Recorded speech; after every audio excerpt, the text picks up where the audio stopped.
Hello everyone, ओम नमः शिवाय and welcome back to the channel. I hope कि आप सभी ठीक होंगे और अपना भी ध्यान रख रहे होंगे और आप सभी के यूपी पुलिस एग्जाम की प्रिपरेशन भी एकदम अच्छी चल रही होगी।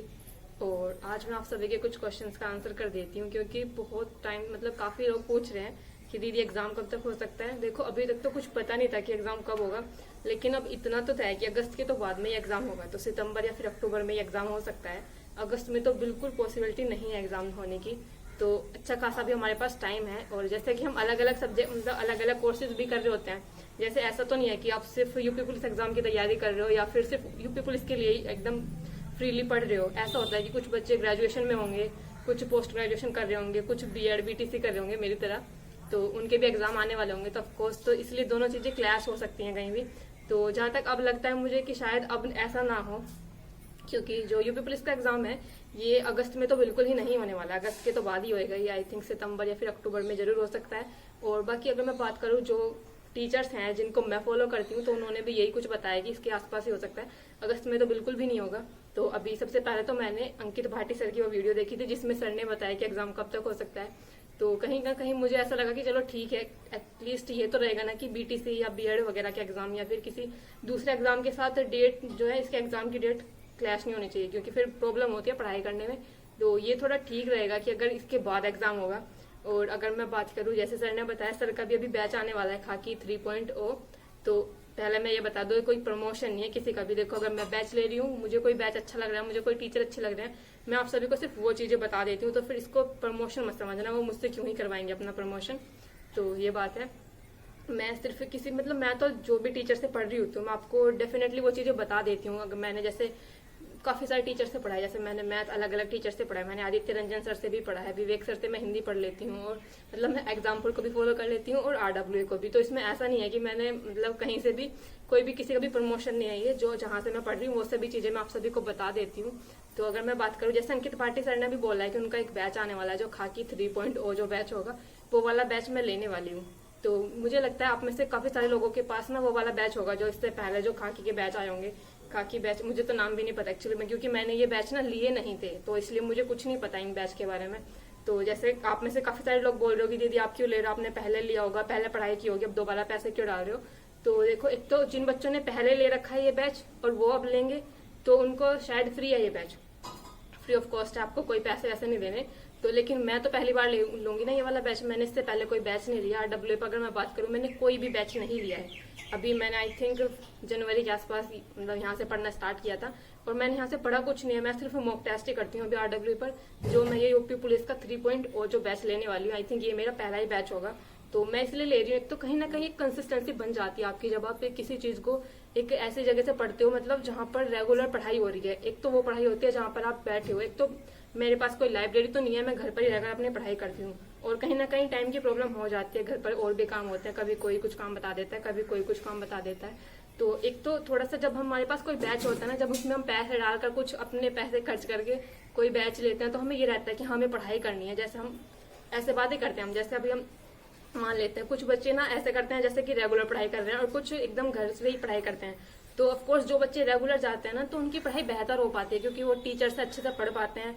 डेली आप उस चीज को टाइम दे रहे हो, डेली वहां पर जाकर पढ़ाई कर रहे हो, उसके बाद घर पर भी आकर पढ़ाई कर रहे हो। तो कहीं ना कहीं अगर आप देखोगे तो हमारे स्कूल टाइम पर अच्छे मार्क्स क्यों आते हैं, क्योंकि हम डिसिप्लिन में रहते हैं, डेली कॉलेज जाते हैं, पढ़ाई करते हैं, फिर घर पर आने के बाद भी पढ़ाई करते हैं। और उसके बाद अगर आप देखोगे तो मार्क्स ना डिक्रीज होते चले जाते हैं, बहुत ही कम होंगे जिनके मार्क्स इंक्रीज होते होंगे, लेकिन स्कूल लाइफ के बाद मार्क्स थोड़ा डिक्रीज होते चले जाते हैं। तो ऐसा होता है कहीं ना कहीं स्कूल टाइम पर हम काफी डिसिप्लिन में होते हैं, ड्रेस वगैरह पहन के जाते हैं कॉलेज में, स्कूल में, तो इसलिए होता है। तो कहीं ना कहीं जब हम इस तरह से रहेंगे ना डिसिप्लिन में, कि बैच है हमारे पास, हमने खाकी 3.0 बैच लिया है, इस टाइम पर ये वाली क्लास होगी, इस टाइम पर मैथ की क्लास करनी है, इस टाइम पर रीजनिंग पढ़नी है, तो एक फिक्स टाइम होता है, तो आपको ना अपने खुद से ही लगने लगता है कि हमने इसको इतने पैसे खर्च करके बैच लिया, तो हमको पढ़ना चाहिए।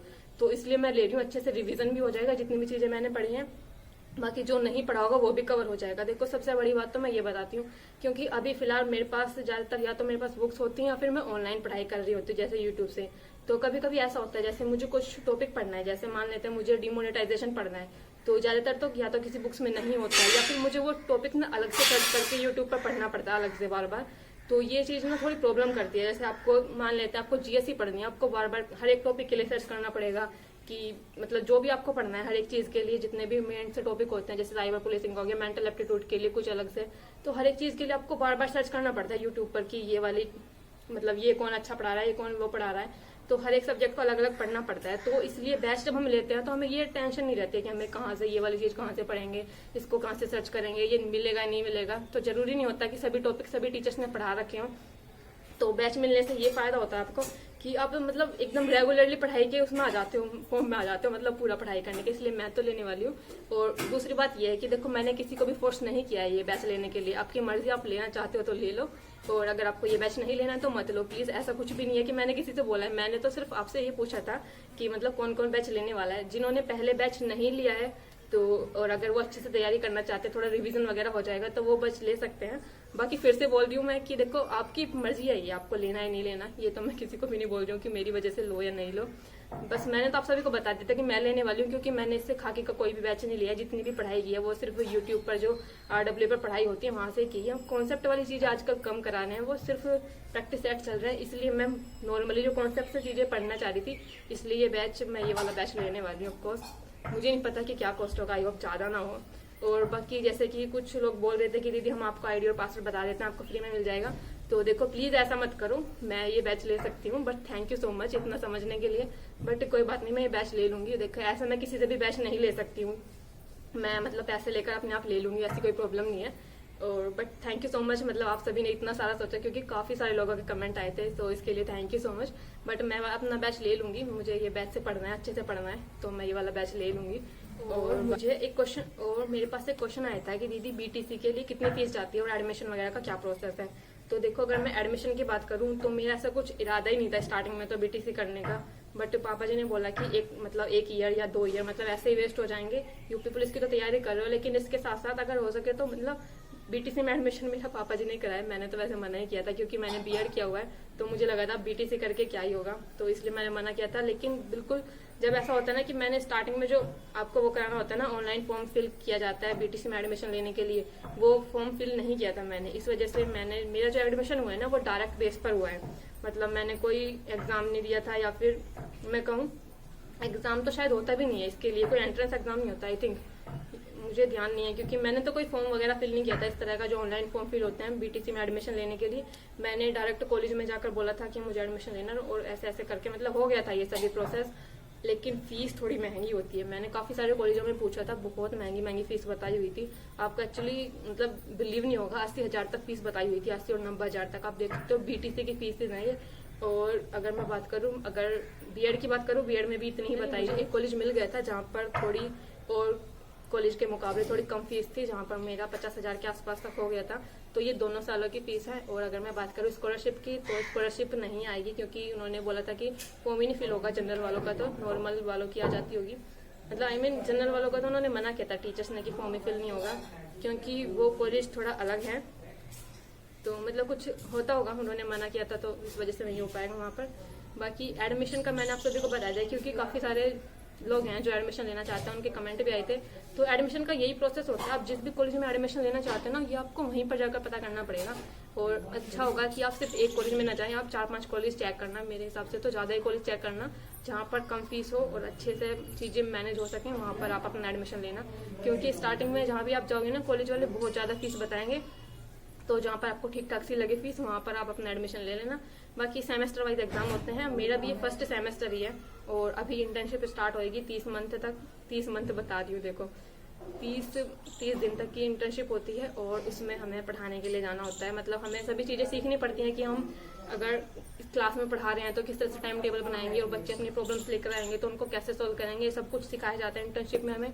तो यही सब होता है इंटर्नशिप के अंदर। तो बाकी BTC के लिए हमारे पास जो होते हैं 8 सब्जेक्ट होते हैं, जो सभी के लिए कंपलसरी होते हैं। कोई ऑप्शनल जो सब्जेक्ट होगा वो अलग से आपको टीचर्स बता देंगे। जो बाकी जो 8 सब्जेक्ट होते हैं वो मेन होते हैं, वो सभी के पास होंगे, क्योंकि प्राइमरी के लिए आपको कोई स्पेसिफिक सब्जेक्ट पढ़ाना नहीं होता, आपको सभी सब्जेक्ट पढ़ाने पड़ते हैं सभी बच्चों को। तो उसमें आपको मैथ भी मिलेगा, साइंस भी मिलेगा, और बाकी जो अदर कंप्यूटर भी है, संस्कृत भी है, और चाइल्ड डेवलपमेंट, पेडागोजी वगैरह है, काफी सारे सब्जेक्ट हैं इस तरह के। तो ये सारे सब्जेक्ट पढ़ने होते हैं। और बाकी आपका कोई भी क्वेश्चन हो तो कमेंट कर देना। और आपका क्वेश्चन था, बस इतने ही क्वेश्चन थे आई थिंक आप सभी के। तो बाकी आपका कोई भी क्वेश्चन हो तो कमेंट कर देना। मिलते हैं नेक्स्ट वीडियो में, तब तक के लिए।